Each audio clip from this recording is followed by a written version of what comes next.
Yes जी बताना। इलाहाबाद के elephant park था ना, इलाहाबाद का एलिफेंट पार्क, जी खुद को गोली मारी थी तो वहाँ उसमें आया था चंद्रशेखर आज़ाद ने मारी थी। जी एक क्वेश्चन था और Yes. कोई क्वेश्चन याद है आपको? आइए आ जाओ थोड़ा।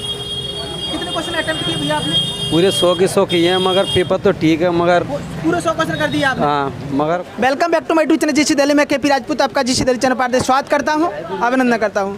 तो आज हम आए हैं आपके RRC group D exam analysis के लिए, जिसमें आपको बताया जाएगा कि किस प्रकार के क्वेश्चन आपके एग्जाम में बढ़ते चले जा रहे हैं, किस प्रकार के क्वेश्चन आपके छूटते चले जा रहे हैं, जिससे किसी भी बच्चे का अगली शिफ्ट में क्वेश्चन है तो आप समझ सकता है एग्जाम होने के कारण वो समझ सकता है कि वास्तव में एग्जाम कैसा आ रहा है और किस प्रकार से उसे प्रिपरेशन करनी चाहिए। तो हम पूछते हैं हमारे भैया एग्जाम दे करके आए हैं, सबसे पहले हम बात करते हैं भैया एग्जाम मॉडरेट था या एजी था या मॉडरेट ही था ज़्यादा। मॉडरेट था। तो किस प्रकार के क्वेश्चनों का समावेश हो रहा है एग्जाम में? सर Hard ज़्यादा question है? ज़्यादा हार्ड भी नहीं कहते, कुछ क्वेश्चन ऐसे हैं जो अपन नहीं बना सकते और कुछ क्वेश्चन ऐसे हैं मतलब इजी, बहुत ही इजी है जी। वो देखते ही मतलब सॉल्यूशन भी नहीं करना है और आराम से बन जी जाएंगे। जी। कितने क्वेश्चन आपने अटेम्प्ट किए? मैं सर 76 किए हैं। जी 76। Yes sir. तो कोई क्वेश्चन आपको याद है? सर जैसे कि बैंकों का राष्ट्रीयकरण हुआ था, 14 बैंकों का राष्ट्रीयकरण। 14 बैंक और राष्ट्रीय। Yes sir. जी और जैसे 1969 में हुआ था, और जैसे कि बहुत सारे कोई क्वेश्चन याद है आपको? बहुत सारे मैथ के आए थे, जैसे कोई कि क्वेश्चन याद है? मैथ के में छूटें दी हुई थी। जी और जैसे समुच्चय से आ रहे हैं क्वेश्चन, जी। अभी नया पैटर्न शुरू हुआ है समुच्चय से। जी और समुच्चय के अलावा इसके परसेंटेज के और एक आया था अलजेब्रा का, जी वो भी नॉर्मली था। x + 1/x = 3 दिया था, इसका स्क्वायर करके निकालना था, 1/x² 1/x का निकालना था। और अलजेब्रा का। Yes sir. जी और साइंस के अंदर से कोई क्वेश्चन साइंस याद के हो जैसे कि जी एनसीईआरटी बेस आ रहा NCERT बेस्ड है, का। मतलब डायरेक्ट उसी की वैल्यू आ रही है। भैया थोड़ा इधर आ जाइए। हाँ सर जरूर।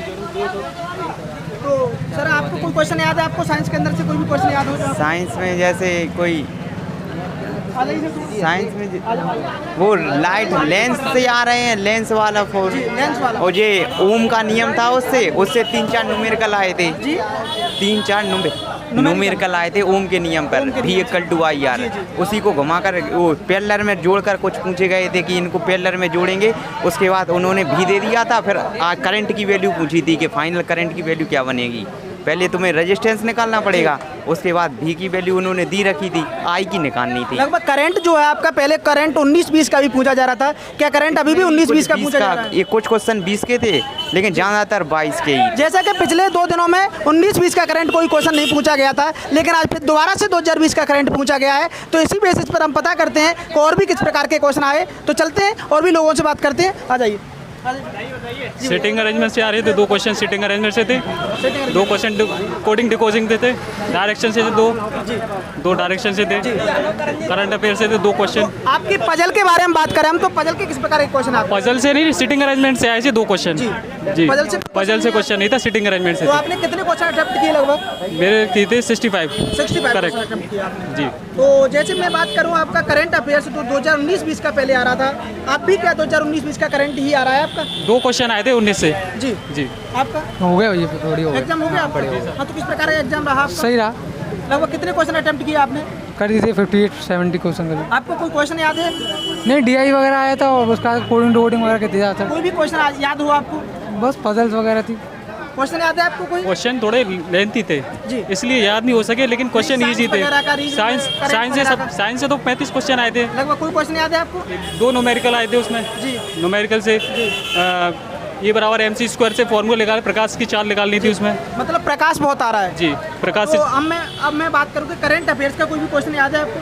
करंट अफेयर से इस प्रकार का भी कोई क्वेश्चन आ रहा है कि राज्यों के राज्यपाल वगैरह, CM वगैरह आसपास के? ऐसा कुछ नहीं आ रहा है, अच्छा ऐसा कोई क्वेश्चन नहीं कोई है। एग्जाम नहीं। तो बात करते हैं करंट अफेयर्स भी आपका NCERT लेवल का आ रहा है। क्वेश्चन जो है आपके, वो क्वेश्चनों को घुमा दिया जा रहा है, ना कि क्वेश्चन एग्जाम आपका एजी नहीं होकर के मॉडरेट आ रहा है एग्जाम, कहें तो टफ भी होता जा रहा है एग्जाम, जो पहले की शिफ्टों से ज़्यादा होकर के।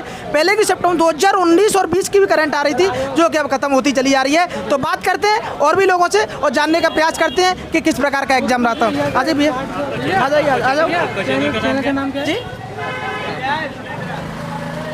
क्या नाम है साहब? जी आपने एग्जाम दिया?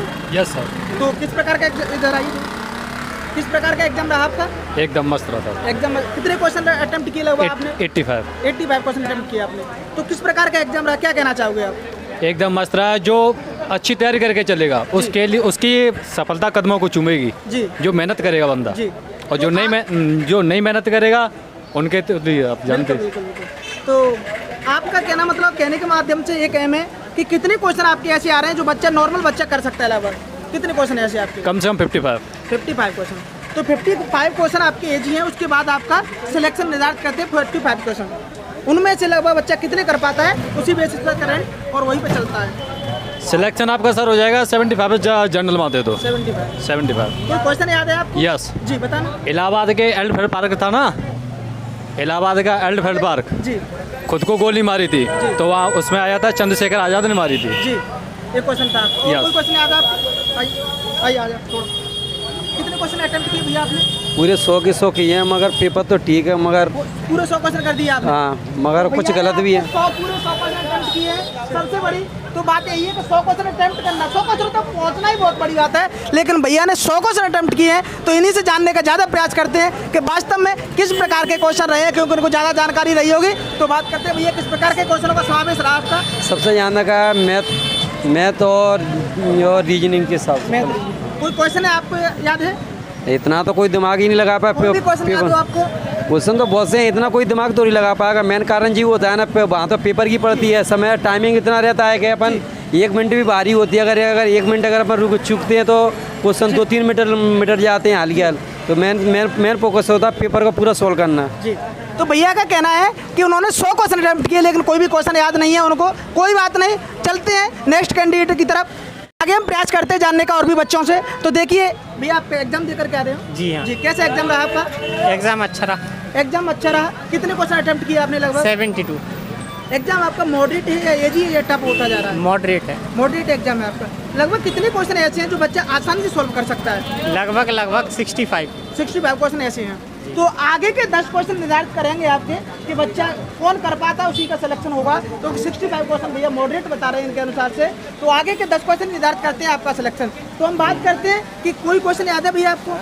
जी हाँ, काफ़ी है। एक तो 2010 से ही था। जी कौन सा क्वेश्चन? शायद उसमें क्या उसका पोजीशन थी जी। इंडिया की, शायद 1 रैंक में था, क्या था ऐसा कुछ। तो और भी कोई क्वेश्चन मैथ के अंदर से कोई हाँ, क्वेश्चन याद मैथ है? के मेंसुरेशन में से आया था। कितने और क्वेश्चन थे के अंदर से? मेंसुरेशन में से 2 या 3 थे। 2 से 3 क्वेश्चन। अलजेब्रा के कितने क्वेश्चन थे आपके? अलजेब्रा के भी 2-3 ही थे। 2-3 क्वेश्चन। हाँ, द्विघात और समीकरण आपका से भी हाइट था। एंड डिस्टेंस से जो क्वेश्चन पहले आ रहे थे डायरेक्ट नहीं, ट्रिग्नोमेट्री से एक था, हाइट एंड डिस्टेंस से नहीं था। कोई क्वेश्चन नहीं। नहीं। तो जैसा कि आप देख पा रहे हैं पिछली के जो शिफ्ट रही आपके, उनमें 2 से 3 क्वेश्चन आपके हाइट एंड डिस्टेंस के रहते थे। हर शिफ्ट में लगभग 2 क्वेश्चन पर्टिकुलर आ ही रहे थे। लेकिन आज से आपका ऐसा नहीं है, हाइट एंड डिस्टेंस का आज एक भी क्वेश्चन नहीं आया भैया के अनुसार, क्योंकि मैं तो एग्जाम दे करके आपका नहीं आया। तो बात और जानने का प्रयास करते हैं कि किस प्रकार का एग्जाम रहा लोगों का, और भी लोगों से बात करते हैं। तो देखिए जी।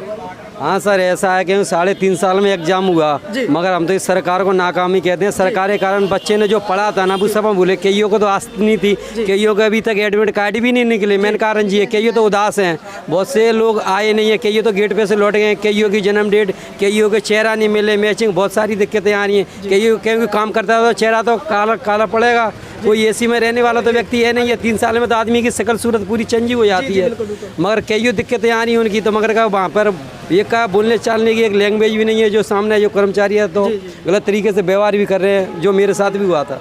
जी। तो भैया का कहने का मतलब है कि एग्जाम आपका वास्तव में इतना लेट हुआ है, इस बात का तो सभी स्टूडेंट को दुख है। किसी को 10 दिन पता चला है, क्योंकि 2019 का जो फॉर्म डाल करके बच्चा लगातार, आपको लगता नहीं है कि ग्रुप डी की तैयारी के लिए बचता 4 साल अपने वेस्ट करेगा। कोई किसी में चला गया, कोई कुछ भी करने लगा, कोई अपनी मजदूरी करने लग गया, कोई किसी को सरकारी नौकरी मिल गई वो करने लग गया। अब 4 साल बाद आप एग्जाम ले रहे हो तो ऐसी दिक्कतें तो आएंगी ही आएंगी। और भी लोगों से जानने का प्रयास करते हैं। तो आज के लिए इतना ही काफ़ी। मिलते हैं अगली शिफ्ट में अगली बार। Bye bye, take care.